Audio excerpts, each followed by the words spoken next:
This is Backstage Bay Area. Now, here's your host, Steve Roby. This is Backstage Bay Area. I'm Steve Roby. My guest today is Ben Folds, Emmy-nominated singer, songwriter, pianist, and ringleader for a few generations worth of emotional damage in the best possible way. From Ben Folds 5 to his solo records and a long run working with major orchestras around the world, he has made a career out of crashing pop, rock, and classical music together and seeing what a beautiful noise comes out. Today we're going to dig into two songs from his new album, Ben Folds Live with the National Symphony Orchestra, talk about why he eventually stepped away from the Kennedy Center, and discuss his bigger mission to keep art and music alive in everyday life. We'll also discuss his upcoming holiday shows at SFJAZZ's Minor Auditorium, where he'll bring his quartet to perform music from his Christmas album, Sleigher. Ben Folds is my guest today. Welcome to Backstage Bay Area, Ben. Thank you. Thanks for having me. I'm so happy to have you here. Ben, you've had a pretty wild stretch lately. A full live album with the National Symphony Orchestra and these two solo tours with just you and a piano. When you walk out on stage, how different does that connection with the crowd feel in those two different settings? I think all get-togethers in this era, you know, like people attending a show or anything where everyone's sort of present and together is a different feeling time for me. I mean, I've been playing shows for 30 years, I guess now, and it is a little different now. When they say, you know, when artists or performances are kind of framed as resistance, artist resistance, people, it does have that feeling. It's like, I think we're so separated now that even if it's something you do every day, there's something about the present of everyone being there. It's really interesting. I mean, I'm not really being very articulate about it. It's not really what you asked me, but it's something that's really interesting of this time. The way things feel at these shows is different to me. In the last few years, you made a straight-up pop record with What Matters Most, a holiday record with Sleigher, and now this NSO live album. Do those feel like totally different creative jobs in your head, or is it all the same impulse, just wearing different outfits? What Matters Most was just songwriting. It's just about writing songs, you know? And it was not an album that I knew if I would make or not. I don't just go out sort of when the timer goes off and make another record. Yeah. There's a point in one's career where you really should. You should, you know, like back in the Beatles era, it was twice a year probably, you know. And now it's like, you know, I think people probably careers do that, you know, every couple of years, 2-3 years. Maybe. Right. But I didn't know if I was going to do that because I really need to have a good reason. The point is that record, things felt like they should be reported on in a small way. Right. So I had songs in my head, did that. Sleigher was like, people are always trying to get you to make a Christmas album. And what occurred to me suddenly about making a Christmas album was that Christmas is kind of like a little time machine. Everything's the same, you know, the same colors, the same, right. The same, you know, it's just very similar to when we were kids. But every time you touch base back with family, friends, your life, it's really changed a lot. A year is a long time in some ways. Yeah. So in that way, I had songs suddenly. I was thinking about doing just like, you know, covers and stuff. Like, I'll do one of these Christmas albums. And then I just had a lot to write about when I thought about Christmas as being a marker. You can't get away from it. So you find, you know, like the nephews you had, like, you know, that were just in a stroller. All of a sudden, their hair's falling out now. They're old. So, you know, and then the NSO was, I wanted to make records at the Kennedy Center with the National Symphony Orchestra on all levels because they don't make a lot of records. They've done some Beethoven, which was really great. They've done good stuff, but they haven't done a lot of it. And it's the National Symphony Orchestra. I just wasn't able to wrangle that for many, many business and, you know, other reasons. It's, you know, it's throw 70 people on stage at a classic venue, and the costs are enormous. And yeah, I kind of wanted new artists doing it. I wanted them to be making a lot of these records.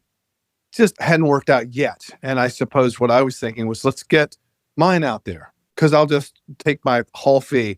I mean, I'll take my performance fee, everything, and call no royalties. I'll just give this to the NSO. Nice. And we can make it affordable then to make that record. Of course, I didn't realize I'd have to resign months after it was recorded. But it was nice that it made it under the line, that we had 2 nights there of just recording live. It's a rare thing to as a pop musician, to just record a live record that you really can't digitally alter. Yeah.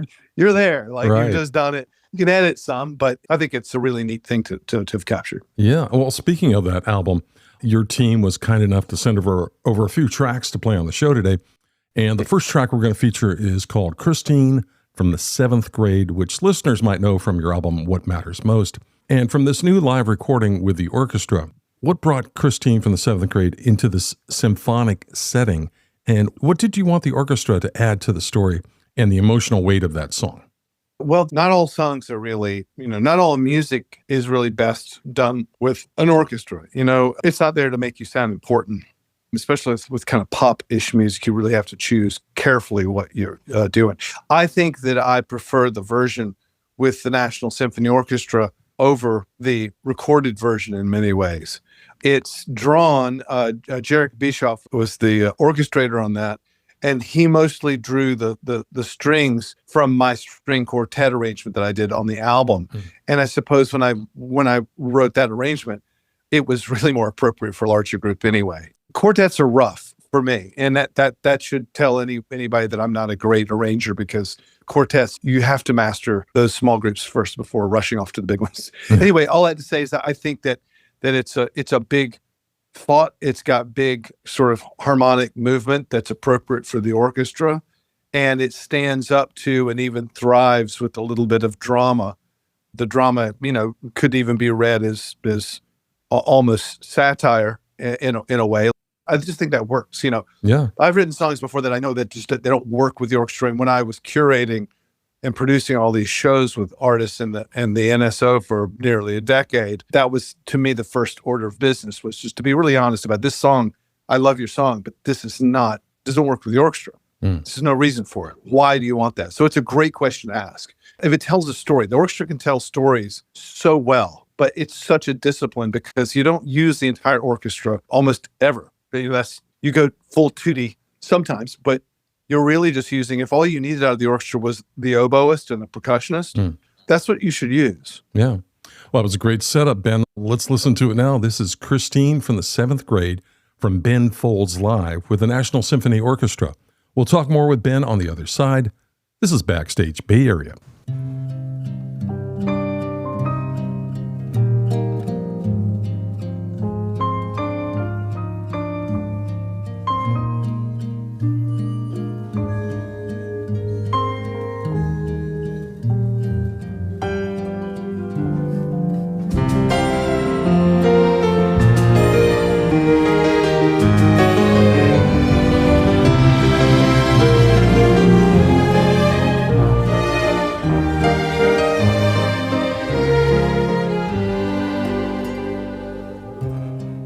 Are you the same Christine I knew from 7th grade? Oh, it's definitely you, just with a new last name. Someone who laughed a lot is what I remember the most, but the face in your profile suggests maybe not so much anymore. I got the emails these last 2 years every day, and I just don't reply because I'm not really sure what to say. Christine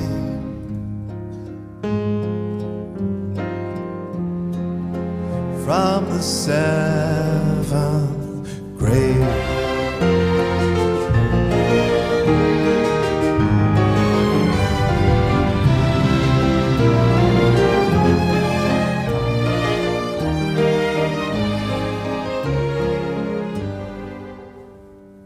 The anger, the all caps, and all the pseudoscience, the Misspellings, they must be on purpose. We went to a good school, Christine. So what would you imagine I might take from this deluge of memes? The cryptic dark Bible quotes, guns and dead fetuses. Seriously, Christine, are you okay? 'Cause this world can be wonderful too. Do you ever see it that way, Christine?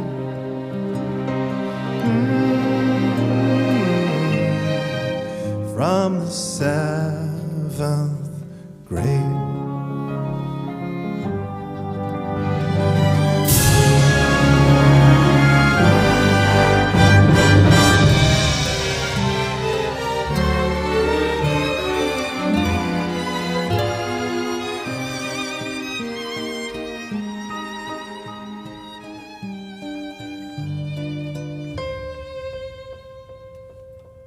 There's a break in the rain,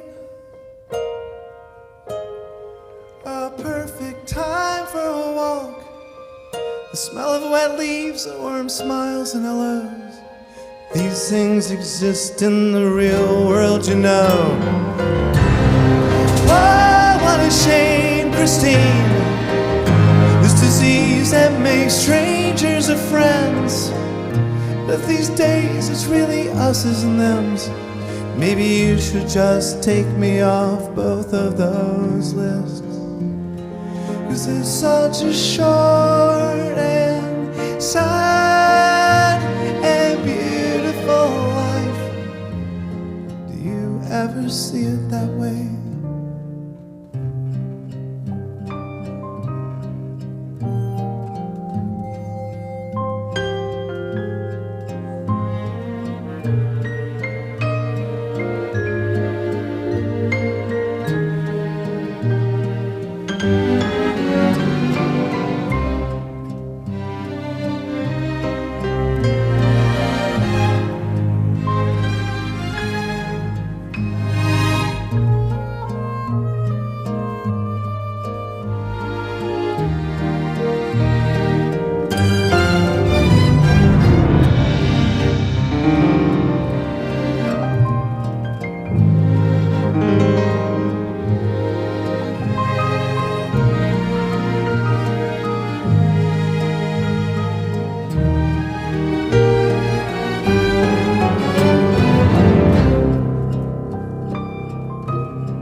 On Backstage Bay Area, that was Christine from the 7th grade from Ben Folds Live with the National Symphony Orchestra, which is available now.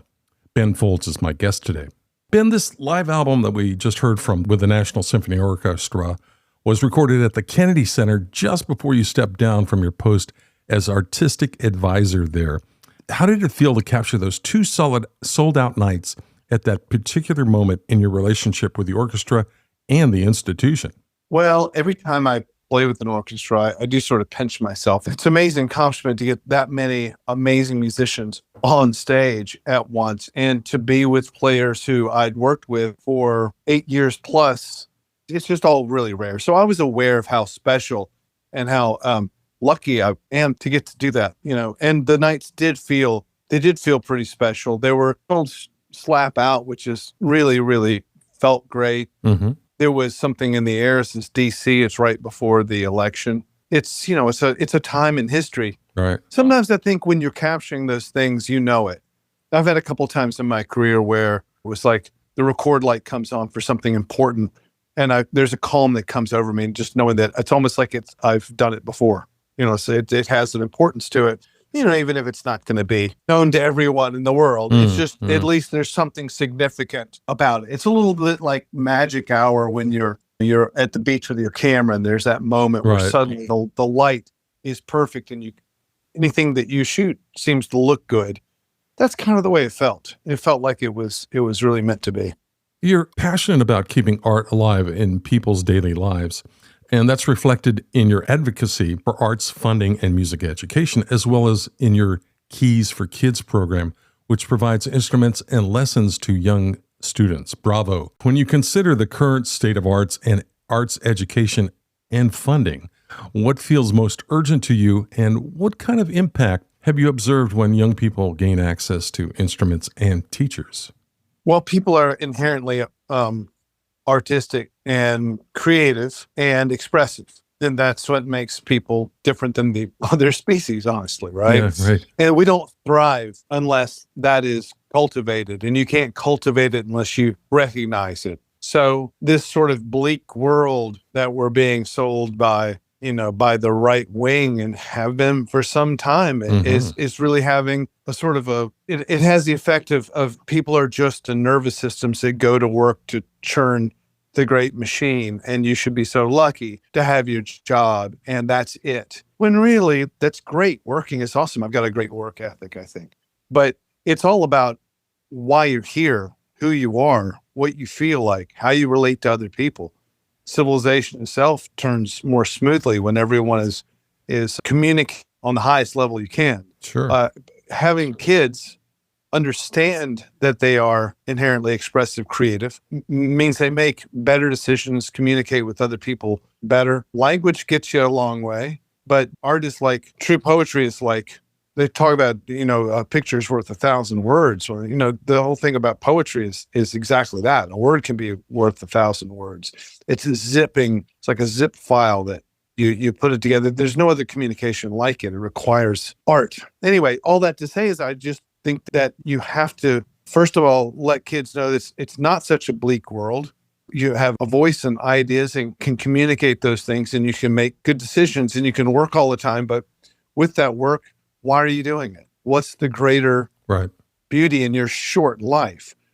Now, I think the policy that doesn't acknowledge why we're not animals or why we're not the rest of the animals, and I love animals, but you know what I'm saying, why we are who we are is death. So you want these kids to have life, Sure. That's why you do it. Now, it does make a big difference. I mean, like, kids the misunderstanding of it is most kids aren't going to become artists of some kind. That's just not going to be their life. I wouldn't wish that on most people, to be quite honest. But whatever it is that you do in life, you will now understand that when you have an idea that can enlighten other people, how to do it to some degree, whether it's public speaking or even making a damn website or dressing yourself or, anything that you do. These are artistic endeavors in one way or another. They're super important. Yeah. I just wonder what the signal is for a kid growing up that thinks that that's just for play and just for the elite and just for, and while they're doing that, they could have been doing something worthwhile, like putting chips into an iPhone or something. Right. Someone has to do that. That's fine. But it's just that what makes the world go round. It's like people think they know about it, the economy. They don't know anything about the economy if they don't understand human beings. If you don't understand why someone works, why someone sells, and why someone spends their money, then you could look at all the data that you want. It doesn't matter. Right. What matters is the why. Life is a short little ride. And someone trying to tell a kid in some way that this is just some superfluous thing, and we can prove it because we don't even have the money for it. Yeah, we don't always have the money for that. We just get to work, go to work. I think that's very bleak. Wow, very eye-opening words, Ben. Thank you. The second song we're going to feature on today's show is called "But Wait, There's More," which also appears on the live NSO album. What were you thinking when you wrote "But Wait, There's More," and what did the full orchestra help you express that a smaller band might not? The piece began as a chamber orchestra kind of minimalist piece. I had that scored for just a few instruments a long time ago. And then I started thinking it really works in the piano. I kind of moved it over into this cheesy MIDI file where it was electric piano playing it. And I thought, wow, now that's kind of cool. There's something going on there. And so then I built the album version of it around that. So having it come to the orchestra is almost like now he gets to have the home that I'd hoped for. I'm never really completely happy with the orchestrations, and there are things about that orchestration that are just real technical that I now already regret. But it tells the story, and the story is we're living in a time that is dominated by this sort of carrot dangling and escalation of weird. It's like the lyric goes that the freak show in the landscaping parking lot, that was really funny. It's not enough now. That's just not enough. That's not enough weird for me. I'm now freebasing weird, you know? So that's sort of what the song is. Right. Of course, but wait, there's more is a real sort of Atlantic City boardwalk kind of selling stuff, Ronco, Trumpco kind of thing to do. It's like, but wait, there's more. You thought, and then you're like, you can't even digest. It's like my dog. You throw him something from the table, which I shouldn't do, and it hits the back of his throat. And by the time it's hit the back, he's forgotten about that. He wants his next. He wants his next one, and we're being treated like that. Yeah. And it's mental abuse of some kind. I mean, it's everyone's addicted to it. I probably had 10 or 12 more verses of that. I just couldn't stop. Just all the, thinking about what a hullabaloo the tan suit and the Dijon mustard was just not long ago. And, right. and now what does it take? It takes a whole story of a pedophile ring, and the president's in on it, and who cares? That's not enough. We want to see what the chess game is. It's crazy. It's a daily soap opera, right? How far we've gotten is like, I don't know what kind of weird there has to be, or if we hit bottom and then people have to, we essentially all go to whatever the equivalent of, Al-Anon is for a human race that has to, has to get off the junk. Because, And so that's sort of what the song was. And it all comes to the end, and it really felt right at the shows to say, pray that there's a bottom in sight. Yeah. Everyone, hold tight. And I think that really resonated in that moment. It's kind of like, because some of the lyric is, you thought we were done, especially with this guy. You thought we were done with this guy. We were so smug about it. And it's like, look who's back for more. Yes. And it's not just the other side, it's us. Okay. Everyone, look what we have wrought. Look, we wanted to be on the juice so badly that we found ourselves here again. It's horrible stuff. Well, let's listen to the song now. This is But Wait, There's More from Ben Folds Live with the National Symphony Orchestra. And we'll be right back with more from Ben Folds. But wait, there's more.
What used to be extremes now a bore.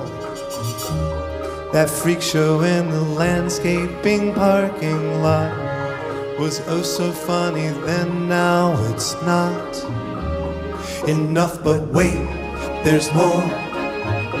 Did we really think we'd go back to normal? Did we really ever think we could cut that cord? 'Cause look who's coming back for more. But wait, there's more.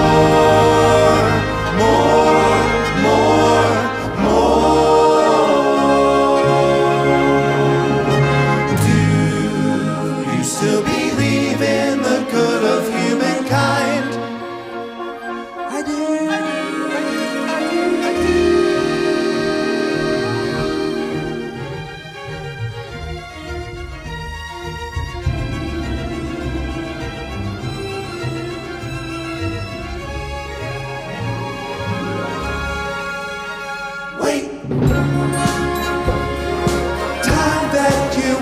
get back. There's more.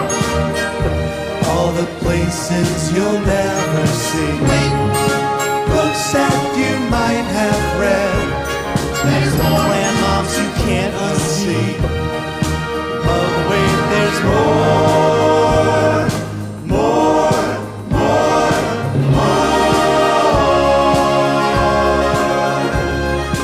Do you still believe in the good of humankind? I do.